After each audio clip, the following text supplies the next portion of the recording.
$530 million vanished. The rise and fall of CaaStle's fashion fraud. They called it the future of fashion retail, a tech-driven platform built to transform the way people rent, wear, and return clothing. But in 2025, the mask fell off. Over $500 million was missing. Partners were suing, and the once hyped company, CaaStle, was on the brink of collapse. This is the story of one of the biggest financial frauds in fashion tech history. Founded by entrepreneur Christine Hunsaker, CaaStle positioned itself as the invisible engine behind fashion rental services.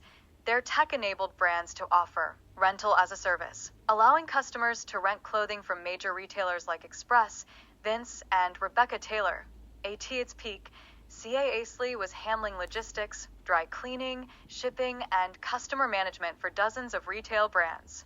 With sustainability as a marketing core, it promised to revolutionize consumer behavior and reduce waste. Investors were sold. Money poured in. Behind the scenes, things were not as polished. The company raised hundreds of millions, backed by firms like eXp Topco and P180, but financial transparency was thin. Internal documents would later reveal inconsistencies in revenue reporting, phantom inventory claims, and questionable payments. BY 2024, some investors started asking questions. BY early 2025, lawsuits began to surface. According to court filings, more than $530 million was misrepresented or misused. Key accusations included misleading investors about revenue growth, fabricating customer retention figures, diverting money into shell entities, or unrelated ventures. The lawsuits allege systematic misrepresentation and a deliberate effort to hide financial instability. Some insiders claim executives were aware of the issues but chose to keep appearances up to attract more funding. The company, meanwhile, kept promising a turnaround. As lawsuits multiplied, CaaStle quietly appointed a restructuring expert.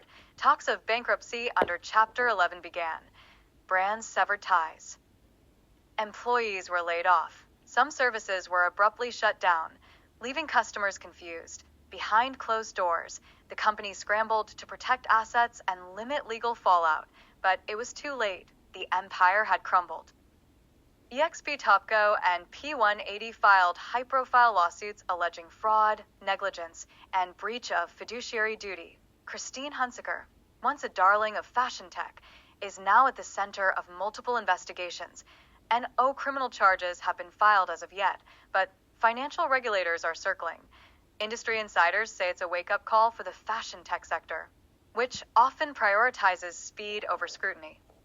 For now, CaaStle is a cautionary tale of ambition unchecked by accountability.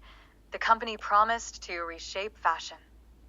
Instead, it unraveled trust in the industry, and investors are left asking the question, how did no one see this coming? Want more deep dives into business crime, financial deception, and corporate collapse? Hit like, subscribe, and tell us in the comments. Was CaaStle a failed vision or a deliberate fraud from day one?